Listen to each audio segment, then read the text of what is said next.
ಬಾಗಲಕೋಟೆಯಲ್ಲಿರುವಂತಹ ಕುರ್ಬಸಸ್ Edwin English ಅಕಾಡೆಮಿಗೆ ಸ್ವಾಗತ. ಇವತ್ತಿನ ಮುಖ್ಯವಾದಂಥ ಚರ್ಚೆಯ ವಿಷಯ ಒಂದು ಹೋಲಿಕೆ ಇದೆ. ಇಲ್ಲಿ ಎರಡು ಟೆನ್ಸ್ಗಳನ್ನು, ಎರಡು ಕಾಲಗಳನ್ನು ತುಲನೆ ಮಾಡಿ, ಹೋಲಿಕೆ ಮಾಡಿ ಒಂದಕ್ಕೊಂದು ಹೇಗೆ ಭಿನ್ನವಾಗಿವೆ, ಆ ಭಿನ್ನತೆಗಳು ಹೇಗಿವೆ, ಆ ಭಿನ್ನತೆಗಳನ್ನು ನಾವು ಕನ್ನಡದಲ್ಲಿ ಯಾವ ರೀತಿ ವ್ಯಕ್ತ ಮಾಡ್ತೀವಿ, ಆ ರೀತಿ ವ್ಯಕ್ತಗೊಂಡಂತ ಭಿನ್ನತೆಯನ್ನ, ಅಂತ ವಾಕ್ಯಗಳನ್ನ ಇಂಗ್ಲಿಷಿನಲ್ಲಿ ಯಾವ ರೀತಿ ರಚನೆ ಮಾಡಬೇಕು ಅನ್ನೋದೇ ಇವತ್ತಿನ ಮುಖ್ಯವಾದ ಚರ್ಚೆಯ ವಿಷಯ. ಆದ್ರಿಂದ ನನ್ನ ಒಂದು ಪ್ರಯತ್ನ ಏನಂದ್ರೆ, ನಾವು ಇಂಗ್ಲಿಷನ್ನ ಕನ್ನಡದ ಮೂಲಕವೇ ಅತ್ಯಂತ ಸರಳವಾಗಿ, ಸುಲಭವಾಗಿ ಮತ್ತು ಬೇಗನೆ ಕಲಿಬೇಕು ಅನ್ನೋ ಪ್ರಯತ್ನ. ಅದನ್ನು ಸುಮಾರು ವರ್ಷಗಳಿಂದ ನಾವು ವಿದ್ಯಾರ್ಥಿಗಳ ಮೇಲೆ ಪ್ರಯೋಗ ಮಾಡಿದಾಗ ನಮಗೆ ಪೂರಕವಾದ, ಅದ್ಭುತವಾದ ಯಶಸ್ಸು ಸಿಕ್ಕಿರೋದ್ರಿಂದ ಆ ಪ್ರಯತ್ನವನ್ನ ಈಗಲೂ ಕೂಡ ಮುಂದುವರಿಸ್ತಾ ಇದ್ದೀವಿ. ನಮ್ಮ ಪ್ರಯತ್ನ ಕರ್ನಾಟಕದಲ್ಲಿರುವಂತ ಕನ್ನಡವನ್ನ ಮಾತೃಭಾಷೆಯನ್ನಾಗಿ ಹೊಂದಿದಂತ ವಿದ್ಯಾರ್ಥಿಗಳಿಗೆ ಕನ್ನಡದ ಮೂಲಕವೇ ವ್ಯಾಕರಣಬದ್ಧವಾದ ಮತ್ತು ಅತ್ಯಂತ ಕಠಿಣ ಅನಿಸಿರುವಂತ ಇಂಗ್ಲಿಷ್ ಅನ್ನ ಸರಳವಾಗಿ ಕಲಿಬಹುದು ಅನ್ನೋ ಒಂದು ಪ್ರಯತ್ನ. ಆದ್ರಿಂದ ಇವತ್ತು ನಾವು ಒತ್ತು ಕೊಟ್ಟು ಹೇಳುವಂತ 3 ಅಂಶಗಳನ್ನ ಮತ್ತೊಮ್ಮೆ ನಾನು ಪುನರಾವರ್ತನೆ ಮಾಡ್ಲಿಕ್ಕೆ ಇಷ್ಟಪಡ್ತೀನಿ.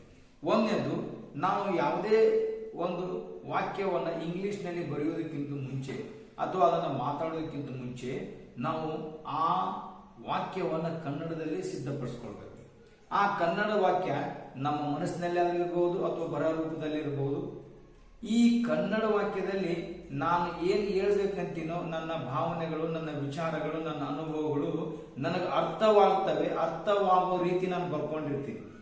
ಅದನ್ನ ಇಂಗ್ಲಿಷ್ನಲ್ಲಿ ನಾನು ಅನುವಾದ ಮಾಡಿದಾಗ ಆ ಅನುವಾದಿತ ಇಂಗ್ಲಿಷ್ ವಾಕ್ಯ ಕೂಡ ನನ್ನ ಕನ್ನಡದಲ್ಲಿನ ವಿಚಾರಗಳನ್ನ, ಭಾವನೆಗಳನ್ನ ಹೇಳಬೇಕು.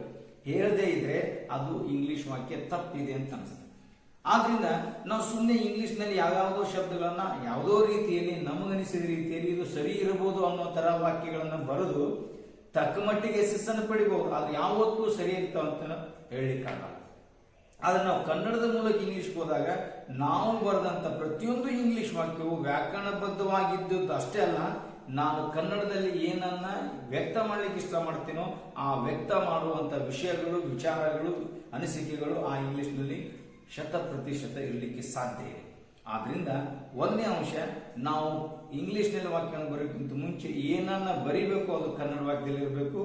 ನಂತರ ಅದನ್ನು ಅನುವಾದ ಮಾಡೋಕ್ಕಿಂತ ಮುಂಚೆ ಆ ಕನ್ನಡ ವಾಕ್ಯದಲ್ಲಿ ವರ್ಬ್ ಯಾವುದು ಚೆನ್ನಾಗಿ ಗೊತ್ತಿರಬೇಕು, ನಂತರ ಸಬ್ಜೆಕ್ಟ್ ಯಾವುದು, ನಂತರ ಆಬ್ಜೆಕ್ಟ್. ಯಾಕಂದ್ರೆ ನಮ್ಮ ಕನ್ನಡದ ವಾಕ್ಯಗಳನ್ನ ಎಲ್ಲಾದ್ರೂ ಯಾವ ಪದ ಆದ್ರೂ ತಗೊಂಡು ವಾಕ್ಯಗಳನ್ನ ರಚಿಸ್ಕೋಬಹುದು. ಆದ್ರೆ ಇಂಗ್ಲಿಷ್ ವಾಕ್ಯ ರಚನೆಯಲ್ಲಿ ಪದಗಳು ಎಲ್ಲೆಂದರಲ್ಲಿ ಬಳಸಲಿಕ್ಕಾಗೋದಿಲ್ಲ. ಅದು ನಿಶ್ಚಿತವಾದ, ಈಗಾಗಲೇ ನಿರ್ಧಾರಗೊಂಡಂತ ಒಂದು ಸೂತ್ರಕ್ಕನುಗುಣವಾಗಿ ಬರಬೇಕಾಗುತ್ತೆ. ನಿಮ್ಗೆ ಗೊತ್ತಿರೋ ಹಾಗೆ ಇಂಗ್ಲಿಷ್ ವಾಕ್ಯ ರಚನೆ ಯಾವತ್ತೂ ಸಬ್ಜೆಕ್ಟ್ ಪಕ್ಕದಲ್ಲಿ ವರ್ಬ್ ಮತ್ತು ಆಬ್ಜೆಕ್ಟ್. ಆದ್ರೆ ಕನ್ನಡದಲ್ಲಿ ಹಂಗಿಲ್ಲ. ನಾನು ಹೇಳ್ತಾ ಇದ್ದೇನೆ, ನಾನು ಈಗ ಒಂದು ಕವನವನ್ನು ಬರೆಯುತ್ತಿದ್ದೇನೆ, ಇದು ಕನ್ನಡ ವಾಕ್ಯ. ಇದು ನಾವು ಗ್ರಾಂಥಿಕವಾಗಿ ಹೇಳಿದ್ವಿ. ಈಗ ನಾನು ಒಂದು ಕವನವನ್ನು ಬರೆಯುತ್ತಿದ್ದೇನೆ, ಅದನ್ನ ಆಡು ಕನ್ನಡದಲ್ಲಿ ಈಗ ನಾವೊಂದು ಕವನ ಬರೆಯಾಕತ್ತೀನಿ ಅಥವಾ ಇನ್ನೂ ಬೇರೆ ರೀತಿಯಿಂದ ಹೇಳ್ತೀನಿ. ನಾ ಬರೆಯಾಕತ್ತೀನಿ ಈಗ ಒಂದು ಕವನ, ಇನ್ನೂ ಒಂದೊಂದ್ಸಲ ಹೇಳ್ತೀನಿ ನಾ ಒಂದು ಪೋಯಂ ಬರೆಯಾಕತ್ತೀನಿ ಈಗ. ಹಿಂಗೆ ಎಷ್ಟೋ ಸಲ ಕನ್ನಡದಲ್ಲಿ ಇಂಗ್ಲಿಷ್ ಪದಗಳನ್ನು ಸೇರಿಸಿ ಆಡು ಕನ್ನಡದಲ್ಲಿ ಹೇಳ್ತೀವಿ. ಆದ್ರೆ ಒಂದು ಮಾತ್ರ ನೆನಪಲ್ಲಿ ಇಟ್ಕೊಳ್ಬೇಕು, ಎಂತ ಆಡು ಕನ್ನಡದಲ್ಲಿ ನಾವು ಮಾತಾಡಿದ್ರು ಕೂಡ ಆ ವಾಕ್ಯದಲ್ಲಿ ವ್ಯಾಕರಣ ಇರುತ್ತೆ. ವ್ಯಾಕರಣ ಅಂದ್ರೆ ನನ್ನ ದೃಷ್ಟಿಯಲ್ಲಿ ಆ ಆಡು ಕನ್ನಡದಲ್ಲಿ ವರ್ಬ್ ಇರುತ್ತೆ, ಸಬ್ಜೆಕ್ಟ್ ಇರುತ್ತೆ, ಆಬ್ಜೆಕ್ಟ್ ಇರುತ್ತೆ ಅನ್ನೋದು. ನನ್ನ ಕನ್ನಡ ವಾಕ್ಯ ಗ್ರಾಂಥಿಕವಾಗಿರಲಿ ಅಥವಾ ಆಡು ಕನ್ನಡ ಇರಲಿ, ಈ 3 ಪದಗಳು ಸ್ಪಷ್ಟವಾಗಿ ನನಗೆ ಗೊತ್ತಿರಬೇಕು. ವರ್ಬ್, ನಂತರ ಸಬ್ಜೆಕ್ಟ್, ನಂತರ ಆಬ್ಜೆಕ್ಟ್. ಇನ್ನೊಂದು ವಿಷಯ, ಅವುಗಳನ್ನು ನಾವು ಬೇರ್ಪಡಿಸಿಕೊಂಡ್ಮೇಲೆ, ಗುರುತಿಸಿದ ಮೇಲೆ ಇಂಗ್ಲಿಷ್ನ ಸೂತ್ರಕ್ಕನುಗುಣವಾಗಿ ನಾವು ಇಂಗ್ಲಿಷ್ ವಾಕ್ಯಗಳನ್ನು ರಚಿಸಬಹುದು. ಇನ್ನೊಂದು ಅಂಶ ಮುಖ್ಯವಾದದ್ದು ಏನಂದ್ರೆ, ಈ ಕನ್ನಡ ವಾಕ್ಯದಲ್ಲಿ ವರ್ಬ್ ಕಂಡುಹಿಡ್ಕೋಬೇಕು ಅಂತ ಹೇಳಿ. ಈ ವರ್ಬ್ 2 ರೀತಿಯಿಂದ ಬರುತ್ತೆ. ಒಂದು ಹೆಲ್ಪಿಂಗ್ ವರ್ಬ್, ಇನ್ನೊಂದು ಮೇನ್ ವರ್ಬ್. ಹೆಲ್ಪಿಂಗ್ ವರ್ಬ್ ಅಂದ್ರೆ ಸ್ಥಿತಿಯನ್ನ ಹೇಳುತ್ತೆ, ಮೇನ್ ವರ್ಬ್ ಅಂದ್ರೆ ಕ್ರಿಯೆಯನ್ನು ಹೇಳುತ್ತೆ. ಒಂದು ಉದಾಹರಣೆ ಕೊಡ್ತೀನಿ ನಿಮಗೆ. ನಾನು ಈಗ ಇಂಗ್ಲಿಷ್ ಕಲಿಸುತ್ತಿದ್ದೇನೆ ವರ್ಬ್. ಇದಕ್ಕೆ ನಾವು ಮೇನ್ ವರ್ಬ್ ಅಂತ. ಯಾಕಂದ್ರೆ ಕಲಿಸುವುದು ಒಂದು ಕ್ರಿಯೆ. ಅವನು ನನಗೆ ಒಂದು ಪುಸ್ತಕವನ್ನು ಕೊಟ್ಟಿದ್ದಾನೆ ಮೇನ್ ವರ್ಬ್. ಯಾಕಂದ್ರೆ ಕೊಡೋದು ಒಂದು ಕ್ರಿಯೆ. ನಾನು ನಾಳೆ ನಿನ್ನನ್ನು ಭೇಟಿಯಾಗುವುದು ಮೇನ್ ವರ್ಬ್. ಯಾಕಂದ್ರೆ ಅದು ಒಂದು ಕ್ರಿಯೆ. ಈ ರೀತಿ ಕ್ರಿಯೆಯನ್ನ ಸೂಚಿಸುವಂತ ವರ್ಬ್ ಇದ್ರೆ ಅದಕ್ಕೆ ಮೇನ್ ವರ್ಬ್ ಅಂತ.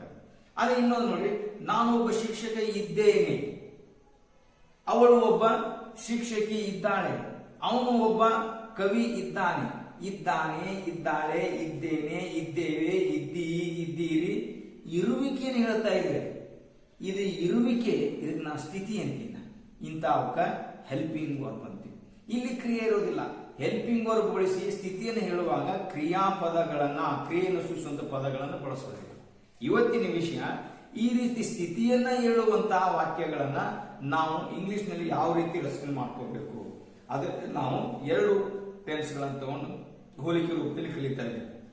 ಒಂದಕ್ಕೆ ನಾನು ಪ್ರೆಸೆಂಟ್ ಟೆನ್ಸ್ ಅಂತೀನಿ, ಇನ್ನೊಂದಕ್ಕೆ ಪಾಸ್ಟ್ ಟೆನ್ಸ್ ಅಂತೀನಿ. ಇವೆರಡು ಹೋಲಿಕೆಯನ್ನು ನೋಡಿದಾಗ 2 ಟೆನ್ಸ್ಗಳು ನಮ್ಮ ಕನ್ನಡದಲ್ಲಿ ಹೇಗೆ ಬಳಕೆ ಆಗ್ತವೆ ಅಂತವನ್ನ ಇಂಗ್ಲಿಷ್ ನಲ್ಲಿ ಹೆಂಗ್ ಬರೀಬೇಕು ಅನ್ನೋದು ನಮ್ಗೆ ಸರಳ ಆಗುತ್ತೆ. ಇನ್ನು ಪ್ರೆಸೆಂಟ್ ಟೆನ್ಸ್ ಅಂದ್ರೆ ಏನು ಅಂದ್ರೆ ಸದ್ಯ ಸ್ಥಿತಿ. ಸದ್ಯದ ಸ್ಥಿತಿ ಅಂದ್ರೆ ನೋಡಿ, ನಾನು ಒಬ್ಬ ಕವಿ ಇದ್ದೇನೆ, ಈಗ ಅದೀನಿ ನಾನು, ಅದಕ್ಕೆ ಸದ್ಯದ ಸ್ಥಿತಿ ಅಂತೀನಿ. ಅವನು ಈಗ ಬೆಂಗಳೂರಿನಲ್ಲಿ ಇದ್ದಾನೆ, ಕ್ರಿಯೆ ಇಲ್ಲ, ಅದಾನ, ಇದಕ್ಕೆ ಸ್ಥಿತಿ ಅಂತೀವಿ. ಈಗ ಸದ್ಯ ಅದಾನ, ಇದಕ್ಕೆ ವರ್ತಮಾನ ಅಂತೀವಿ. ನಾವು ಆಡು ಕನ್ನಡದಾಗ ಸದ್ಯದ ಸ್ಥಿತಿ. ಈ ರೀತಿ ನಮ್ಮ ಕನ್ನಡ ವಾಕ್ಯದಲ್ಲಿ ವರ್ಬ್ ಹೆಲ್ಪಿಂಗ್ ವರ್ಬ್ ಇದ್ರೆ ಸ್ಥಿತಿಯನ್ನು ಹೇಳ್ತಾ ಇರ್ತೈತಿ. ಸದ್ಯದ ಸ್ಥಿತಿ, ಈಗ ಅವನು ಎಲ್ಲಿ ಇದ್ದಾನೆ, ಹೇಗೆ ಇದ್ದಾನೆ, ಅವನು ಇರುವಿಕೆಯನ್ನು ಹೇಳ್ತಾ ಇದ್ರೆ ಪ್ರೆಸೆಂಟ್ ಟೆನ್ಸ್. ಇನ್ನ ಸ್ಥಿತಿಯನ್ನ ಹೇಳುವ ವಿಷಯದಲ್ಲಿ ಈ ದೃಷ್ಟಿಕೋನದಲ್ಲಿ, ಈ ಹಿನ್ನೆಲೆಯಲ್ಲಿ ಏನೇನನ್ನ ಹೇಳಲಿಕ್ಕೆ ಸಾಧ್ಯ ಇದೆ ಪ್ರೆಸೆಂಟ್ ಟೆನ್ಸ್ ನಲ್ಲಿ ನೋಡೋಣ. ಅಲ್ಲಿ ವಾಕ್ಯ ರಚನೆ ಸಬ್ಜೆಕ್ಟ್, ಹೆಲ್ಪಿಂಗ್ ವರ್ಬ್, ನೌನ್. ಈ ನೌನ್ ಅಥವಾ ಅಡ್ಜೆಕ್ಟಿವ್ ಅಥವಾ ಅಡ್ಜೆಕ್ಟಿವ್ ನೌನ್ ಅಥವಾ ಪೊಸೆಸಿವ್ ಅಡ್ಜೆಕ್ಟಿವ್ ನೌನ್ ಅಥವಾ ಅಡ್ವರ್ಬ್ ಅಥವಾ ಪ್ರಿಪೋಸಿಷನ್, ಈ 6 ಪದಗಳಲ್ಲಿ ಯಾವಾದ್ರೂ ಒಂದಿರುತ್ತೆ. ಆ 6 ಪದಗಳಲ್ಲಿ ಯಾವುದನ್ನ ಯಾವ ಕಾರಣದಿಂದ ಯಾವ ಉದ್ದೇಶಕ್ಕೆ ತಗೊಳ್ಬೇಕು ನಂತರದಲ್ಲಿ ನಾನು ಹೇಳ್ತೀನಿ. ಅದಕ್ಕೆ ಇಲ್ಲಿ ವಾಕ್ಯ ರಚನೆ ಸಬ್ಜೆಕ್ಟ್, ಹೆಲ್ಪಿಂಗ್ ವರ್ಬ್, ಈ 6 ಯಾವ್ದಾದ್ರು ಒಂದು ಬಂದಿರುತ್ತೆ. ಇನ್ನ ಸಬ್ಜೆಕ್ಟ್ ಅಂದ್ರೆ ಯಾರ ಸ್ಥಿತಿ ಬಗ್ಗೆ ಮಾತಾಡ್ತಿರ್ತೀವಿ, ಯಾರು ಏನು ಇದ್ದಾರೆ ಅಂತ ಹೇಳ್ತಿದ್ರು ಅವರು ಸಬ್ಜೆಕ್ಟ್. ಇನ್ನೊಂದ್ಸಲ ಒಂದು ಉದಾಹರಣೆ ಕೊಡ್ತೀನಿ. ರವಿ ಒಬ್ಬ ವೈದ್ಯ ಇದ್ದಾನೆ, ನಾವ್ ಯಾರ ಬಗ್ಗೆ ಮಾತಾಡ್ತಿದ್ವಿ, ಇದ್ದಾನೆ ಅಂದ್ಮೇಲೆ ಯಾರು, ರವಿ ಸಬ್ಜೆಕ್ಟ್. ಹಿಂಗ ಸ್ಥಿತಿ ಇದ್ದಾಗ ಯಾರ ಸ್ಥಿತಿ ಬಗ್ಗೆ ಮಾತಾಡ್ತಿದ್ರು ಅವ್ರ ಸಬ್ಜೆಕ್ಟ್. ನಾನು ಒಬ್ಬ ಶಿಕ್ಷಕ ಇದ್ದೇನೆ, ಅದಿನ್ನ ಕ್ರಿಯೆ ಇಲ್ಲಿ, ಇದ್ದವ್ರು ಯಾರು, ನಾನು ಸಬ್ಜೆಕ್ಟ್.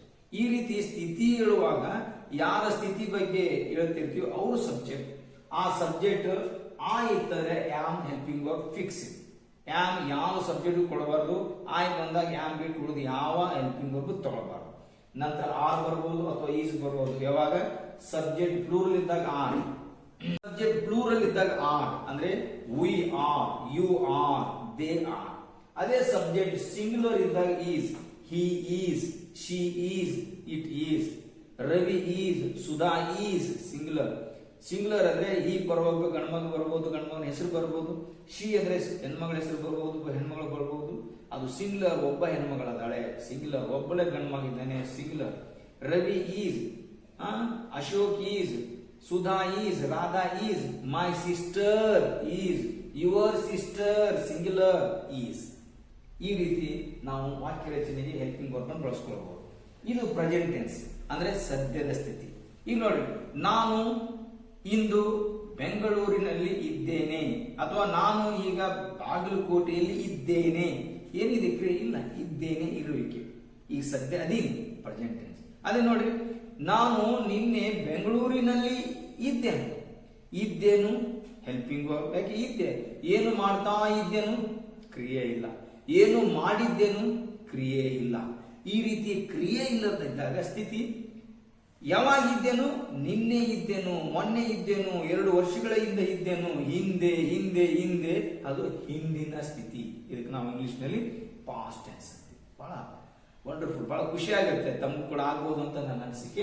ಹಿಂದಿನ ಸ್ಥಿತಿ, ಸದ್ಯದ ಸ್ಥಿತಿ ಪ್ರೆಸೆಂಟ್ ಟೆನ್ಸ್, ಹಿಂದಿನ ಸ್ಥಿತಿ ಪಾಸ್ಟ್ ಟೆನ್ಸ್. ವಾಕ್ಯ ರಚನೆ ನೋಡಿ, ಅದರಲ್ಲಿ same subject, helping verb, noun ಅಥವಾ ಅಡ್ಜೆಕ್ಟಿವ್ ನೌನ್ ಅಥವಾ ಪೊಸೆಸಿವ್ ಅಡ್ಜೆಕ್ಟಿವ್ ನೌನ್ ಅಥವಾ ಅಡ್ವರ್ಬ್ ಅಥವಾ ಓಕೆ. ಇಲ್ಲಿ ಬರುವಂತ ವ್ಯತ್ಯಾಸ ನೋಡ್ರಿ, ನಾನು ಒಬ್ಬ ಶಿಕ್ಷಕ ಇದ್ದೇನು ಪಾಸ್ಟ್.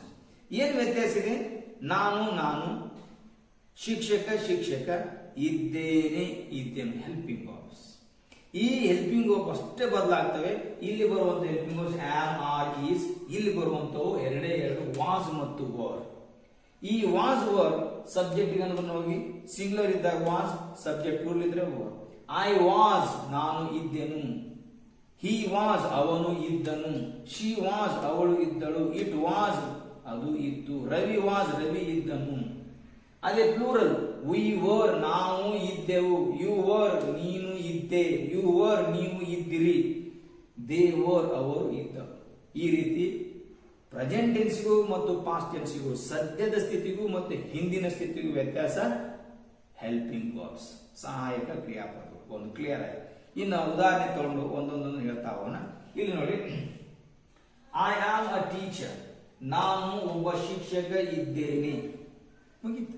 ನಾನು ಒಬ್ಬ ಶಿಕ್ಷಕ ಇದ್ದೇನೆ. ಇದ್ದೇನೆ ಹೆಲ್ಪಿಂಗ್ ವರ್ಬ್, ಇಲ್ಲಿ ಕ್ರಿಯೆ ಇಲ್ಲ. ಏನು ಮಾಡ್ತಾ ಇದ್ದೇನೆ ಇಲ್ಲ, ಏನು ಮಾಡಿದ್ದೇನೆ ಇಲ್ಲ, ಇಲ್ಲ ಏನಿಲ್ಲ, ಕ್ರಿಯೆ ಇಲ್ಲ, ಏನಿದೆ ಸ್ಥಿತಿ ಇದೆ.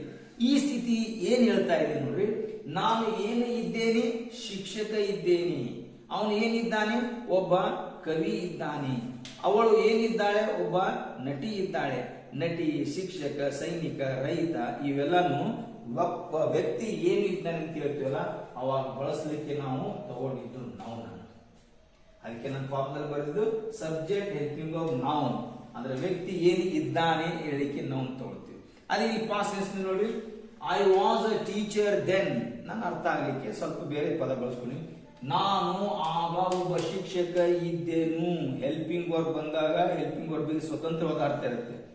ಅದೇ ಕ್ರಿಯೆಯನ್ನು ಸೂಚಿಸುವಂತ ವಾಕ್ಯದಲ್ಲಿ ಕ್ರಿಯಾಪದದ ಜೊತೆಗೆ ಹೆಲ್ಪಿಂಗ್ ವರ್ಬ್ ಮೇನ್ ವರ್ಬ್ ಜೊತೆ ಕುಳಿಸಿದಾಗ ಅರ್ಥ ಇರುತ್ತೆ. ಇಲ್ಲಿ ಕ್ರಿಯಾಪದ ಇಲ್ಲ, ಹೆಲ್ಪಿಂಗ್ ವರ್ಬ್ಗೆ ಅರ್ಥ ಇರುತ್ತೆ. ನಾನು ಒಬ್ಬ ಶಿಕ್ಷಕ ಇದ್ದೇನು. ಇದ್ದೇನು ಯಾವಾಗ, ಆಗ, ಹಿಂದಕ, 2 ವರ್ಷದ ಹಿಂದ, ಈ ರೀತಿ ನಾವು ಬಳಸ್ಕೊಳ್ಬಹುದು. ನೋಡ್ರಿ, ನಾನು ಏನು ಇದ್ದೇನು, ಶಿಕ್ಷಕ ಇದ್ದೇನು. ಅವನು ಏನಿದ್ದನು, ಸೈನಿಕ ಇದ್ದನು. ಸೈನಿಕ, ಶಿಕ್ಷಕ, ಕವಿ, ನಟಿ, ಇವೆಲ್ಲ ನಾವು. ಈ ರೀತಿ ಇರುವಿಕೆಯನ್ನ ನಾವು ವ್ಯಕ್ತಿ ಏನು ಇದ್ದನು ಅಂತ ಹೇಳಿ ಬಳಸಿದಾಗ ನಾವು ತಗೋಬೇಕು. ಅದಕ್ಕೆ ಇಲ್ಲಿ ನಾವು ಬಳಸಿದಂತದ್ದೇನು ನೌನ್. ಅದು ವಾಕ್ಯ ರಚನೆ ಹೇಗಿದೆ ನೋಡ್ರಿ, ಸಬ್ಜೆಕ್ಟ್ ಹೆಲ್ಪಿಂಗ್ ವರ್ಬ್ ನೌನ್. ಸಮಯವನ್ನು ಸೂಚಿಸಲಿಕ್ಕೆ ನಾವು then, yesterday, day before yesterday, last week, last year, last month ಬೇಕಾದ ಸಮಯ ಸೂಚಕ ಪದಗಳು ಬಳಸ್ಕೋಬಹುದು. ಇಲ್ಲಿ ಕೂಡ ಐ ಆಮ್ ಅ ಟೀಚರ್ ನಾವು, ನಾನು ಈಗ ಒಬ್ಬ ಶಿಕ್ಷಕ ಇದ್ದೇನೆ. ಈಗ, ಈ ವರ್ಷ, ಈ ತಿಂಗಳು, ಸದ್ಯ, ಇವೆಲ್ಲ ಪ್ರೆಸೆಂಟ್ ಟೆನ್ಸ್. ಹಂಗೆ ಎರಡನೇ ವಾಕ್ಯ, ಯು ಆರ್ ವೈಸ್, ನೀನು ಬುದ್ಧಿವಂತ ಇದ್ದಿ. ಇದ್ದಿ ಹೆಲ್ಪಿಂಗ್ ವರ್ಬ್. ಏನ್ ಮಾಡ್ತಾ ಇದ್ದಿ ಇಲ್ಲ. ಏನ್ ಇದ್ದಿ ಉತ್ತರ ಇಲ್ಲ. ಹೇಗೆ ಇದ್ದಿ, ಹೆಂಗಿದ್ಯಾ ನೀನು, ಬುದ್ಧಿವಂತ ಇದೆಯಾ, ಅಡ್ಜೆಕ್ಟಿವ್. ಅದಕ್ಕೆ ಸ್ಥಿತಿ ಏನ್ ಹೇಳ್ಬಹುದು, ವ್ಯಕ್ತಿ ಏನಿದ್ದಾನೆ ಅಂತ ನಾವು ತಗೊಂಡು ಹೇಳ್ಬಹುದು, ವ್ಯಕ್ತಿ ಹೇಗಿದ್ದಾನೆ ಅನ್ನಲಿಕ್ಕೆ ಅಡ್ಜೆಕ್ಟಿವ್ ತಗೊಂಡು ಹೇಳ್ಬಹುದು. ಅದನ್ನೇ ನಮ್ಮ ಪಾಸ್ಟ್ ಟೆನ್ಸ್ ನಲ್ಲಿ you were wise in the past, ನೀನು ಹಿಂದ ಬುದ್ಧಿವಂತನಿದ್ದೆ. ಹಿಂದೆ ಅಂದ್ರೆ ಗತಕಾಲದಲ್ಲಿ, ಇನ್ ದ ಪಾಸ್ಟ್. ಈ ರೀತಿ ಗತಕಾಲವನ್ನು ಸೂಚಿಸಲಿಕ್ಕೆ ನಾವು ಏನ್ ಬಳಸ್ತೀವಿ, ಇನ್ ದ ಪಾಸ್ಟ್. ವಾಕ್ಯ ನೋಡಿ, ನೀನು ಆಗ ಅಥವಾ ಹಿಂದೆ ಬುದ್ಧಿವಂತ ಇದ್ದಿ. ನೀವು ಮೊದಲ ಶಾಣೆ ಇದ್ದಿ, ಪಾಸ್ಟ್ ಟೆನ್ಸ್. ಇಲ್ಲಿ ಏನ್ ಬಳಸಿದ್ವಿ, ಅಡ್ಜೆಕ್ಟಿವ್. ಅಂದ್ರೆ ವ್ಯಕ್ತಿ ಹೇಗಿದ್ದ ಅಂತ ಹೇಳಿಕ್ಕೆ ಅಡ್ಜೆಕ್ಟಿವ್. ಆದ್ರೆ ಇನ್ನೊಂದು ವಾಕ್ಯ, he is a wise student. ಕನ್ನಡದಲ್ಲಿ ಅವನು ಒಬ್ಬ ಬುದ್ಧಿವಂತ ವಿದ್ಯಾರ್ಥಿ ಇದ್ದಾನೆ. ಅದಾನ, ಏನ್ ಮಾಡ್ತಾ ಅದಾನ ಇಲ್ಲ, ಸ್ಥಿತಿ. ಅವನು ಏನಿದ್ದಾನೆ, ವಿದ್ಯಾರ್ಥಿ. ನಾವು ಎಂತ ವಿದ್ಯಾರ್ಥಿ, ಬುದ್ಧಿವಂತ ವಿದ್ಯಾರ್ಥಿ, ಅಡ್ಜೆಕ್ಟಿವ್. ಅಂದ್ರೆ ಏನಲ್ಲಿ ಸಬ್ಜೆಕ್ಟ್ ಹೆಲ್ಪಿಂಗ್ ವರ್ಬ್ ಅಡ್ಜೆಕ್ಟಿವ್. ನಾವು ಅಂದ್ರೆ ಸ್ಥಿತಿಯನ್ನು ಹೇಳುವಾಗ ಒಬ್ಬ ವ್ಯಕ್ತಿ ಏನಿದ್ದಾನೆ ಹೇಳಿ ಎಂತ ವ್ಯಕ್ತಿ ಇದ್ದಾನೆ, ಅವನು ಏನಿದ್ದಾನೆ, ವಿದ್ಯಾರ್ಥಿ ಇದ್ದಾನೆ. ಎಂತ ವಿದ್ಯಾರ್ಥಿ, ಬುದ್ಧಿವಂತ ವಿದ್ಯಾರ್ಥಿ, ಅಡ್ಜೆಕ್ಟಿವ್. ನಾವು ಅವನು ಒಬ್ಬ ಬುದ್ಧಿವಂತ ವಿದ್ಯಾರ್ಥಿ ಇದ್ದಾನೆ. He was a wise student then, ಅವನು ಆಗ ಒಬ್ಬ ಬುದ್ಧಿವಂತ ವಿದ್ಯಾರ್ಥಿ ಇದ್ದನು. ಏನಿದ್ದನು, ಸ್ಟೂಡೆಂಟ್. ನಾವು ಎಂತ ಸ್ಟೂಡೆಂಟ್, ಬುದ್ಧಿವಂತ, ಅಡ್ಜೆಕ್ಟಿವ್.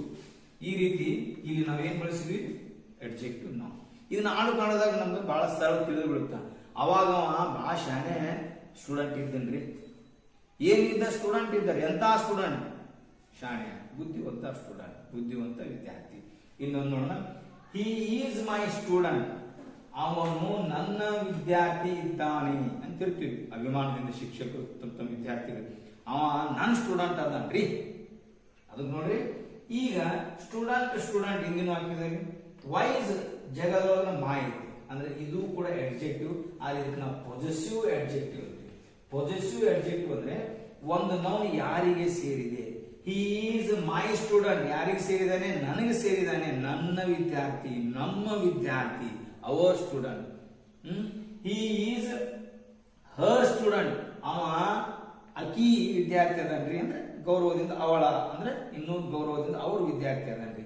ಈ ರೀತಿ ನಾವು my, our, your, his, her, its, there ಅನ್ನೋ ಪದಗಳನ್ನು ಬಳಸಿದಾಗ ಪೊಸೆಸಿವ್ ಅಡ್ಜೆಕ್ಟಿವ್ ಅಂತ. ಈ ರೀತಿ ಪೊಸೆಸಿವ್ ಅಡ್ಜೆಕ್ಟಿವ್ ತಗೊಂಡು ವಾಕ್ಯಗಳನ್ನು ಮಾಡಬಹುದು. ಅದನ್ನೇ ಪಾಸ್ಟ್ ಟೆನ್ಸ್ ನಲ್ಲಿ ಹಿ ವಾಸ್ ಮೈ ಸ್ಟೂಡೆಂಟ್. ಅವನು ನನ್ನ ವಿದ್ಯಾರ್ಥಿ ಇದ್ದೇನ್ರಿ. ಯಾವಾಗ? ಹೋದ ವರ್ಷ, ಹಿಂದಕ್ಕ. ಈ ರೀತಿ ನಾವು ಪದಗಳನ್ನ ಈ ರೀತಿ ಅನೇಕ ಪದಗಳನ್ನ ನಾವು ಬಳಸಬಹುದು ಪೊಸೆಸಿವ್ ಅಡ್ಜೆಕ್ಟಿವ್. ಅದನ್ನ ಇಲ್ಲಿ ಬಳಸಿದಂತದ್ದು ಪೊಸೆಸಿವ್ ಅಡ್ಜೆಕ್ಟಿವ್. ಪೊಸೆಸಿವ್ ಅಡ್ಜೆಕ್ಟಿವ್ ನಂತರ ನೌನ್ ಬರಲೇಬೇಕು. ಪೊಸೆಸಿವ್ ಅಡ್ಜೆಕ್ಟಿವ್ ನೌನ್ ತಗೊಂಡು ವಾಕ್ಯ ಮಾಡಿದ್ವಿ. ನಂತರ ಇನ್ನೊಂದು ವಾಕ್ಯ, ಹಿ ಈಸ್ ದೇರ್. ಅವ ಅಲ್ಲಿ ಅದಾನ್. ಏನ್ ಮಾಡ್ತಾ ಅದಾನ್? ಇಲ್ಲ, ಸ್ಥಿತಿ. ಎಲ್ಲದಾನ? ಅಲ್ಲದಾನ, ಸ್ಥಳ ಹೇಳ್ತಾ ಇದೆ. ನಾವೇಂತೀವಿ ಎಡ್ವರ್ಬ್ ಅಂತೀವಿ. ಅದಕ್ಕೆ ವಾಕ್ಯ ನೋಡ್ರಿ, ಸಬ್ಜೆಕ್ಟ್, ಹೆಲ್ಪಿಂಗ್ ವರ್ಬ್, ಎಡ್ವರ್ಬ್. ಅವನು ಅಲ್ಲಿ ಅದಾನ. ಅದನ್ನ ಹೇಳ್ರಿ. ಈಗ ನೋಡ್ರಿ, ಹಿ ವಾಸ್ ದೇರ್ ಯಸ್ಟರ್ಡೇ. ಅವನು ನಿನ್ನೆ ಅಲ್ಲಿ ಇದ್ದ. ಎಲ್ಲಿದ್ದ? ಅಲ್ಲಿ ಇದ್ದ. ಅಂದ್ರೆ ಸ್ಥಿತಿ ಏನ್ ಹೇಳ್ಬೋದು? ವ್ಯಕ್ತಿ ಏನಿದ್ದನು, ಹೇಗೆ ಇದ್ದನು ಮತ್ತು ಎಲ್ಲಿ ಇದ್ದನು ಅನ್ನೋ ಸ್ಥಿತಿಯನ್ನ ಹೇಳ್ಬೋದು. ಈ ರೀತಿ ವಾಕ್ಯ ರಚನೆ. ಅವನು ನಿನ್ನೆ ಅಲ್ಲಿ ಇದ್ದನು. ಇದೇನಿದು? ಎಡ್ವರ್ಬ್. ಇಲ್ಲಿ, ಅಲ್ಲಿ, ಮೇಲೆ, ಕೆಳಗೆ ಇವೆಲ್ಲ ಎಡ್ವರ್ಬ್, ಸ್ಥಳವನ್ನ ಸೂಚಿಸುವಂತ ಪದಗಳು. ಈ ರೀತಿ ಸ್ಥಳವನ್ನು ಸೂಚಿಸುವಂತ ಪದವನ್ನು ನಾವು ವಾಕ್ಯ ರಚನೆ ಮಾಡ್ಕೋಬಹುದು. He is in now. ಬಹಳ ವಿಚಿತ್ರ ಅನಿಸುವಂತ ವಾಕ್ಯ ಇದು. ಅವನು ಈಗ ಒಳಗದಾನ. ನಾವು ಹೊರಗಡೆ ನಿಂತಿದ್ವಿ ಏನೋ ಓದ್ಕೊಂತ ಮನೆ ಮುಂದೆ. ಯಾರೋ ಒಬ್ರು ಬಂದ್ರು, ನಿಮ್ಮ ಅಪ್ಪರ ಎಲ್ಲದಾರ? ನಮ್ಮ ಅಪ್ಪರ ಒಳಗದಾರಿ.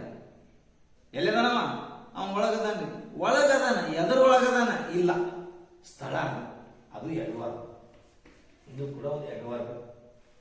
ಅವನು ಈಗ ಒಳಗೆ ಇದ್ದಾನೆ. ಇಲ್ಲಿ ಅದು he was in at that time.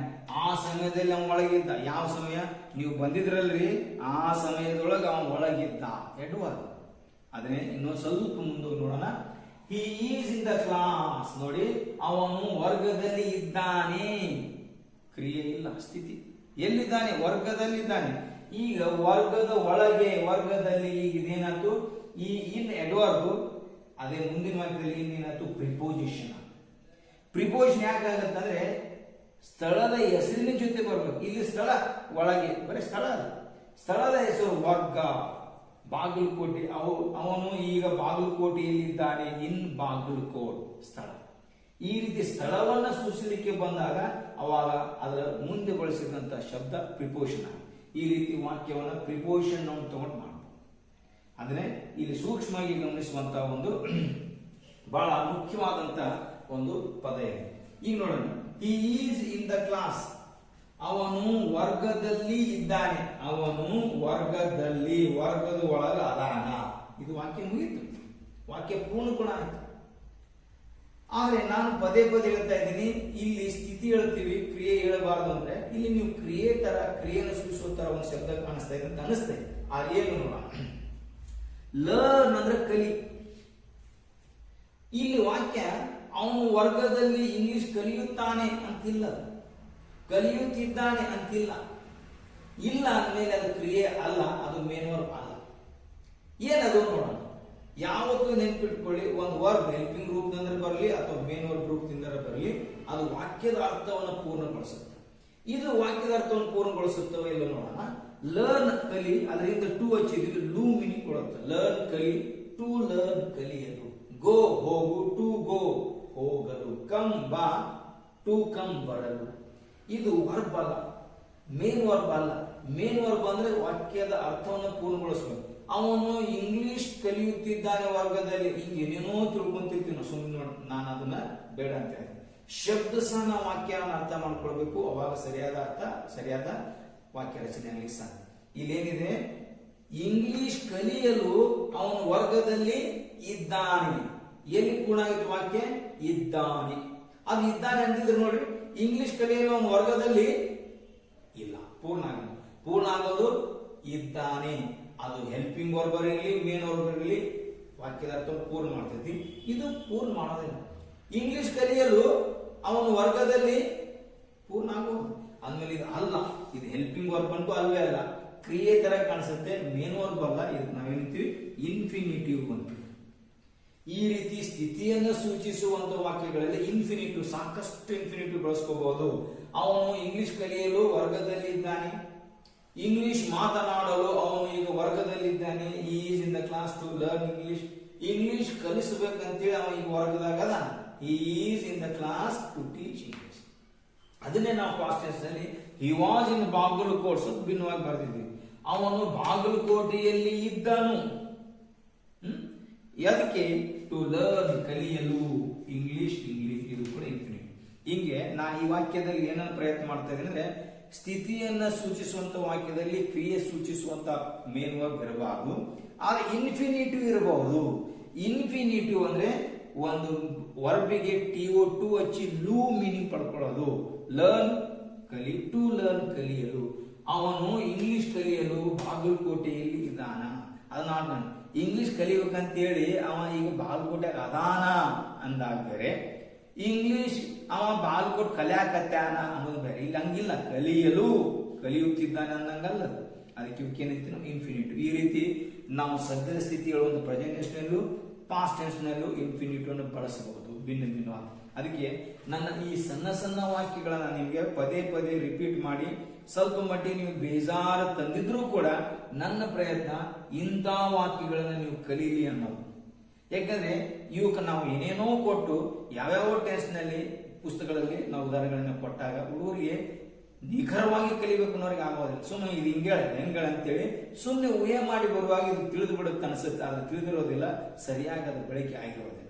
ಅದಕ್ಕೆ ಗೆಳೆಯರೆ, ಈ ರೀತಿ ಸ್ಥಿತಿಯನ್ನು ಹೇಳುವಂತ ವಾಕ್ಯಗಳಲ್ಲಿ ಇನ್ಫಿನಿಟಿವ್ ಅನ್ನು ಬಳಸಬಹುದು. ಮತ್ತು ಕನ್ನಡದಲ್ಲಿ ಯಾವ ರೀತಿ ಅದನ್ನು ಅರ್ಥ ಮಾಡ್ಕೊಳ್ಬಹುದು ಅಂದ್ರೆ, ಇಂಗ್ಲಿಷ್ ಕಲಿಯಲು ಅವನಿಗೆ ಬಾಗಲಕೋಟೆಯಲ್ಲಿದ್ದೇನೆ, ಅದನ್ನ ಒಂದ್ಸಲ ಇಂಗ್ಲಿಷ್ ಕಲಿಬೇಕಂತೇಳಿ ಈಗ ಅವ ಬಾಗಲಕೋಟೆಯಾಗ ಅದಾನ, ಟು ಲರ್ನ್. ಇಂಗ್ಲಿಷ್ ಕಲಿಯುವ ಉದ್ದೇಶದಿಂದ ಅವನು ಬಾಗಲಕೋಟೆಯಲ್ಲಿದ್ದಾನೆ, ಟು ಲರ್ನ್. ಸರಿ, ಮತ್ತೆ ಭಿನ್ನವಾಗಿ ನಾವು ಹೇಳ್ಬೋದು, ಆದ್ರೆ ಈ ರೀತಿ ಹೇಳಿದಾಗ ಇಷ್ಟು ಅರ್ಥ ಸಿಗುತ್ತೆ ಅಂತ ಹೇಳ್ತಾ ಇದ್ದೀವಿ. ಇನ್ನೊಂದು ಬಹಳ ಭಿನ್ನವಾದಂತ ವಾಕ್ಯ, two books are on the table today. ಇಂದು ಮೇಜಿನ ಮೇಲೆ 2 ಪುಸ್ತಕಗಳು ಇವೆ. ಏನು ಇಲ್ಲಿ ಸಬ್ಜೆಕ್ಟ್? ಇವೆ ಯಾರ ಬಗ್ಗೆ ಮಾತಾಡ್ತೀವಿ? ಪುಸ್ತಕಗಳ ಬಗ್ಗೆ, 2 ಪುಸ್ತಕಗಳ ಬಗ್ಗೆ. ಇಲ್ಲಿ ಟೂ ಬುಕ್ಸ್ ಅನ್ನೋದು ಸಬ್ಜೆಕ್ಟ್. ಎಲ್ಲಿವೆ? ಟೇಬಲ್ ಮೇಲೆ ಪ್ರಿಪೋಸಿಷನ್. ಟೇಬಲ್ ನಾವು ವಾಕ್ಯ ರಚನೆ ಸಬ್ಜೆಕ್ಟ್ ಹೆಲ್ಪಿಂಗ್ ಪ್ರಿಪೋಸಿಷನ್ ನಾವು. ಆದ್ರೆ ಇದೇ ವಾಕ್ಯವನ್ನ ಅವರು ಭಿನ್ನವಾಗಿ ಬೇರೆ ರೀತಿಯಲ್ಲಿ ಬರೀತಾರೆ. ಅದು ಹೆಂಗಂದ್ರೆ, there are 2 books on the table today. ಮೇಲಿನ ಮತ್ತು ಈ ಸದ್ಯದ ವಾಕ್ಯದಲ್ಲಿ ವ್ಯತ್ಯಾಸಗಳಲ್ಲಿ ಏನು ಕಾಣೋದಿಲ್ಲ, ಒಂದು ಮಾತ್ರ ವ್ಯತ್ಯಾಸ ಕಾಣಿಸುತ್ತೆ, ದೇರ್. ಈ ಮೇಲಿನ ವಾಕ್ಯದಲ್ಲಿ ಆರ್ ಹೆಲ್ಪಿಂಗ್ ವರ್ಬ್, ಅದರ ಮುಂದೆ ಬಂದಂತ 2 ಬುಕ್ಸ್ ಸಬ್ಜೆಕ್ಟ್. ಇಲ್ಲೂ ಆರ್ ಇದೆ, ಅದರ ಮುಂದೆ ಬಂದಂತ ಸಬ್ಜೆಕ್ಟ್ ಜೊತೆಗಿದೆ, ಆದ್ರೆ ನಿಜವಾದ ಸಬ್ಜೆಕ್ಟ್ ಅಲ್ಲ. ನಿಜವಾದ ಸಬ್ಜೆಕ್ಟ್ 2 ಬುಕ್ಸ್. ಹಿಂಗ ಸುಮ್ಮನೆ ಸಬ್ಜೆಕ್ಟ್ ಸ್ಥಳದಲ್ಲಿ ಇದ್ದ ಮಾತ್ರಕ್ಕೆ ಅದಕ್ಕೆ ಅರ್ಥ ಇಲ್ಲದೆ ಇದ್ದದಕ್ಕಾಗಿ ಅದಕ್ಕೆ ಡಮ್ಮಿ ಸಬ್ಜೆಕ್ಟ್. ಈ ರೀತಿ ಸ್ಥಿತಿಯನ್ನು ಹೇಳುವಂತ ವಾಕ್ಯದಲ್ಲಿ ಸಬ್ಜೆಕ್ಟಿನ ಸಂಖ್ಯೆ ಬಗ್ಗೆ ಹೇಳ್ತಾ ಇದ್ದಾಗ ಈ ರೀತಿ ವಾಕ್ಯಗಳನ್ನು ರಚನೆ ಮಾಡಬಹುದು, ಅಥವಾ ಈ ರೀತಿ ವಾಕ್ಯಗಳನ್ನು ರಚನೆ ಮಾಡ್ಕೋಬಹುದು, ಅಥವಾ ದೇರ್ ಹಾಕಿ ಡಮ್ಮಿ ಸಬ್ಜೆಕ್ಟ್ ಹಾಕಿ ವಾಕ್ಯಗಳನ್ನು ರಚನೆ ಮಾಡ್ಕೋಬಹುದು. There are 2 books on the table today. ಅದನ್ನೇ ಪಾಸ್ಟ್ ನಲ್ಲಿ there were 2 books on the table yesterday. ನಿನ್ನೆ ಮೇಜಿನ ಮೇಲೆ 2 ಪುಸ್ತಕಗಳು ಇದ್ದವು. ಇದು ಡಮ್ಮಿ ಸಬ್ಜೆಕ್ಟ್ ಆಗಿದೆ. 2 ಬುಕ್ಸ್ ಅನ್ನೋದು ರಿಯಲ್ ಸಬ್ಜೆಕ್ಟ್, ಅದಕ್ಕೆ ಅನುಗುಣವಾಗಿ ಹೆಲ್ಪಿಂಗ್ ವರ್ಬ್ ಬರುತ್ತೆ. ಒಂದ್ ವೇಳೆ ಇಲ್ಲಿ ಪುಸ್ತಕ ಒಂದ ಇತ್ತು, singular, there was. Subject singular ಇದ್ರು ದೇರ್ ಫಿಕ್ಸ್, ಪ್ಲೂರಲ್ ಇದ್ರು ಫಿಕ್ಸ್. ಹೆಲ್ಪಿಂಗ್ ವರ್ಬ್ ನಿರ್ಧಾರ ಆಗೋದು ನಿಜವಾದ ಸಬ್ಜೆಕ್ಟ್ ನಲ್ಲಿ. ನಿನ್ನೆ ಮೇಜಿನ ಮ್ಯಾಗ್, ಟೇಬಲ್ ಮ್ಯಾಗ್ ಒಂದು ಪುಸ್ತಕ ಇತ್ತು, there was a book, 1 book on the table yesterday. ಬಹಳ ಖುಷಿ ಕೊಡುವಂತ ವಾಕ್ಯಗಳು. ಇನ್ನೊಂದು ಬಹಳ ಸರಳವಾಗಿ ನಾವು ಬಳಸುವಂತದ್ದು, ಸಹಜವಾಗಿ, ದೇರ್ ಈಸ್ ಅ ಟೆಂಪಲ್. ನಾವು ಈಗ ಅಲ್ಲಿ ಒಂದು ಮಂದಿರ ಗುಡಿ ಇದೆ. ಇಲ್ಲಿ ಅಲ್ಲಿ ಅನ್ನೋಕೆ ಒಂದು ಮೀನಿಂಗ್ ಸಿಕ್ತು. ಆದ್ರೆ ಅಲ್ಲಿ ಅನ್ನೋದು ಇಲ್ಲಿ ಸ್ಥಳವನ್ನಾಗಿ ಉಪಯೋಗ ಮಾಡಿಲ್ಲ, ಡಮ್ಮಿ ಸಬ್ಜೆಕ್ಟ್. ಅದನ್ನ ಹೆಂಗ್ ಉಪಯೋಗ ಮಾಡ್ಕೊಂಡ್ರೆ, there is a temple near my college. ನನ್ನ ಕಾಲೇಜಿನ ಹತ್ತಿರ ಒಂದು ಗುಡಿ ಇದೆ ಅಂದಾಗ ದೇರ್ ಅನ್ನೋ ಮೀನಿಂಗ್ ಅನ್ನು ಕಳ್ಕೊಂಡ್ಬಿಡುತ್ತೆ. ಈ ರೀತಿ ದೇರನ್ನ ಮೀನಿಂಗ್ ಇಲ್ಲದೇನೆ ಡಮ್ಮಿ ಸಬ್ಜೆಕ್ಟ್ ಆಗಿ ಬಳಸಬಹುದು, ಮೀನಿಂಗ್ ಕೊಟ್ಟು ಬಳಸಬಹುದು. ಇಲ್ಲಿ ದೇರ್ ಈಸ್ ಅ ಟೆಂಪಲ್ ಅಂದಾಗ ಅಲ್ಲಿ ಐತಿ ಒಂದು ಗುಡಿ. ಈಗ ಅಲ್ಲಿ ಒಂದು ಗುಡಿ ಐತಿ ಅಂದಾಗ ದೇರ್ಕ ಅಲ್ಲಿ ಅನ್ನೋ ಮೀನಿಂಗ್ ಸಿಗುತ್ತೆ. ಅದೇ ಡಮ್ಮಿ ಸಬ್ಜೆಕ್ಟ್ ಹಾಕಿದಾಗ ದೇರ್ ಮೀನಿಂಗ್ ಸಿಗೋದಿಲ್ಲ. ಇದನ್ನ ತಾವು ಗಮನದಲ್ಲಿ ಇಟ್ಕೋಬೇಕು. ಅದೇ past, there was a temple in the past. ಹಿಂದ ಒಂದು ಗುಡಿ ಇತ್ತು ಅಲ್ಲಿ. ಈಗ ಅಲ್ಲಿ ಮೀನಿಂಗ್ ಸಿಕ್ತು. ಇದು ಡಮ್ಮಿ ಸಬ್ಜೆಕ್ಟ್ ಅಲ್ಲ, ಇದಕ್ಕೆ ಸ್ಥಳವನ್ನು ಸೂಚಿಸುವಂತ ಶಬ್ದಕ್ಕೆ ಅರ್ಥ ಕೊಟ್ಟ ತರ ಬಳಸ್ಕೋಬಹುದು. ಈ ರೀತಿ ನಾವು ಪ್ರೆಸೆಂಟ್ ಟೆನ್ಸ್ ಅನ್ನ ಸದ್ಯದ ಸ್ಥಿತಿಯನ್ನು ಹೇಳಿಕೆ, ಪಾಸ್ಟ್ ಟೆನ್ಸ್ ಅನ್ನ ಹಿಂದಿನ ಸ್ಥಿತಿಯನ್ನು ಹೇಳಿಕೆ ಬಳಸಬೇಕು. ಆದ್ರೆ ನಮಗೆ ಇದು ಪಕ್ಕಾ, ಇದು ಖಾತ್ರಿ ಆಗ್ಬೇಕಾದ್ರೆ ಇದನ್ನ ನಾವು ಖಂಡಿತವಾಗಿ ಸಂಪೂರ್ಣ ರೀತಿಯಲ್ಲಿ ಅರ್ಥ ಮಾಡ್ಕೊಳ್ಬೇಕಾದ್ರೆ ಕನ್ನಡ ವಾಕ್ಯ ರಚನೆಗಳನ್ನ ನಾವು ಸಂಪೂರ್ಣವಾಗಿ ಅರ್ಥ ಮಾಡ್ಕೊಳ್ಬೇಕು. ನಮ್ಮ ಕನ್ನಡ ವಾಕ್ಯದಲ್ಲಿ ವರ್ಬ್ ಅದು ಸ್ಥಿತಿಯನ್ನು ಹೇಳ್ತಾ ಇದೆ, ಅಲ್ಲಿ ಕ್ರಿಯೆ ಇಲ್ಲ ಅದನ್ನ 10 ಬಾರಿ ವಿಚಾರ ಮಾಡಬೇಕು ನಾವು ಮೊದ್ ಮುಂದೆ. ಯಾಕಂದ್ರೆ ಎಷ್ಟೋ ವಿದ್ಯಾರ್ಥಿಗಳು ನಾನು ಗಮನಿಸಿದ್ದೀನಿ, ಕ್ರಿಯೆಯನ್ನ ಸೂಚಿಸಕ್ಕೂ ಹೆಲ್ಪಿಂಗ್ ವರ್ಬ್ ಅಂತಿರ್ತಾರೆ, ಹೆಲ್ಪಿಂಗ್ ವರ್ಬ್ ಇದ್ರೆ ಅಲ್ಲಿ ಕ್ರಿಯೆ ಐತೆ ಅನಿಸ್ತಿರ್ತಾರೆ. ಅದಕ್ಕೆ ಕ್ರಿಯೆ ಅಂದ್ರೆ ಏನು, ಸ್ಥಿತಿ ಅಂದ್ರೆ ಏನು ಬಹಳ ಸ್ಪಷ್ಟವಾಗಿ ತಮ್ಗೆ ಗೊತ್ತಾಗುತ್ತೆ. ಅದರಿಂದ ನಾನು ಇಲ್ಲಿ ಚರ್ಚೆ ಮಾಡಿದಂತ ಉದಾಹರಣೆಗಳು ಬಾರಿ ಬರೆದು ನೋಡಿ ಕನ್ನಡದಿಂದ ಇಂಗ್ಲಿಷ್ನಿಂದ ಕನ್ನಡ ಅನುವಾದ ಮಾಡ್ತಾ ಹೋದಾಗ ತಪ್ಪುಗಳ ಅರ್ಥ, ಆ ತಪ್ಪುಗಳನ್ನು ತಿದ್ದುತ್ತಾ ಇದನ್ನು ನೀವು ಖಂಡಿತವಾಗಿ ಮನವರಿಕೆ ಮಾಡ್ಕೊಳ್ಬಹುದು. ಮತ್ತು ನಿಮ್ಗೆ ಈಗಾಗಲೇ ಗೊತ್ತಿರೋ ಹಾಗೆ ನಾವು ಅನೇಕ ವಿಡಿಯೋಗಳಲ್ಲಿ ಬೇರೆ ಬೇರೆ ಟೆನ್ಸ್ಗಳಲ್ಲಿ 4 ತರಹದ ವಾಕ್ಯಗಳನ್ನು ಮಾಡಿದ್ವಿ. Affirmative, negative, interrogative, negative. ಒಂದೆರಡು ಎಕ್ಸಾಂಪಲ್ ನಾನು ತೋರಿಸಿ ಪ್ರಯತ್ನ ಮಾಡ್ತೀನಿ.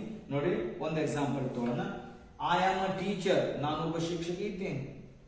ನಾನು ಶಿಕ್ಷಕ ಅಲ್ಲ, ಶಿಕ್ಷಕನಲ್ಲ, ಶಿಕ್ಷಕ ಇಲ್ಲ. ಈ ಇಲ್ಲ ಅಂತ ಬಂದ್ರೆ ಅದಕ್ಕೆ ನೆಗೆಟಿವ್ ಅಂತಾರೆ. ಇಂಗ್ಲಿಷ್ ನಲ್ಲಿ ನಾಟ್ ಬರಲೇಬೇಕು. ನಾಟ್ ಅಂದ್ರೆ ಇಲ್ಲ. ಅದು ನಾಟ್ ಅನ್ನೋದು ಇಲ್ಲ ಅನ್ನೋ ಅರ್ಥ ಕೊಡ್ಬೇಕಾದ್ರೆ ಹೆಲ್ಪಿಂಗ್ ವರ್ಬ್ ಜೊತೆನೆ ಬರಬೇಕು. ಅದಕ್ಕೆ ನಾಟ್ ಯಾವತ್ತೂ ಹೆಲ್ಪಿಂಗ್ ವರ್ಬ್ ಪಕ್ಕದಲ್ಲಿ ಇಡಬೇಕು. I am not a teacher. ನಾನು ಒಬ್ಬ ಶಿಕ್ಷಕ ಅಲ್ಲ. ಅದನ್ನ ಇಂಟ್ರಾಗೇಟಿವ್, ಪ್ರಶ್ನೆ ಕೇಳಲಿಕ್ಕೆ, ಅವಾಗ ವಾಕ್ಯ ಇಂಗ್ಲಿಷ್ ಹೆಲ್ಪಿಂಗ್ ವರ್ಬ್ ಪ್ರಾರಂಭ ಆಗಬೇಕು. Am I a teacher? ನಾನು ಒಬ್ಬ ಶಿಕ್ಷಕ ಇದ್ದೇನೆಯೇ? ಅದೀನಿ. ಅದ್ರ ಬಗ್ಗೆ ಪ್ರಶ್ನೆಗೆ ಇದ್ದಿದ್ದು ಇದ್ದೇನೆ ಅನ್ನೋ ಹೆಲ್ಪಿಂಗ್ ವರ್ಬ್. ಅದಕ್ಕೆ ಹೆಲ್ಪಿಂಗ್ ವರ್ಬ್ ಮೊದಲು ಬರಬೇಕು ಪ್ರಶ್ನೆಗೆ ಇಂಗ್ಲಿಷ್ ನಲ್ಲಿ. Am I a teacher. ಇನ್ನೊಂದು ವಾಕ್ಯ, ನಾನು ಶಿಕ್ಷಕನಲ್ಲವೇ? ಅವಳು ನಟಿ ಅಲ್ಲವೇ? ಇದು ನಿನ್ನ ಪುಸ್ತಕ ಅಲ್ಲವೇ? ನಾವು ಒಂದೊಂದೇ ವಾಕ್ಯವನ್ನ ಭಿನ್ನವಾಗಿ ಬರೆದಾಗ ಆ ಕಾಲ ನಿರ್ಧಾರ ಆಗುತ್ತೆ. ನಾವು ಅಫರ್ಮೇಟಿವ್, ನೆಗೆಟಿವ್, ಇಂಟ್ರಾಗೇಟಿವ್ ಸಹಜ ನಿಮ್ಗೆ ತಿಳಿಯುತ್ತೆ. ಆದ್ರೆ ಒಂದೊಂದೇ ವಾಕ್ಯ, ಈಗ ಅವ ಬೆಂಗಳೂರಾಗ ಇಲ್ಲನ? ಅವನು ಈಗ ಬೆಂಗಳೂರಿನಲ್ಲಿ ಇಲ್ಲವೇ? Negative, interrogative. Isn't he in Bengaluru ನಾವು? Amn't I a teacher? ನಾನು ಒಬ್ಬ ಶಿಕ್ಷಕ ಅಲ್ಲವೇ? ನಾ ಮಾಸ್ತರ್ ಅಲ್ಲನ? ನಾ ಮಾಸ್ತರ್ ಅಲ್ಲನ? Amn't I a teacher? ನಾ ನಿಮ್ ಮಾಸ್ತರ್ ಅಲ್ಲನ?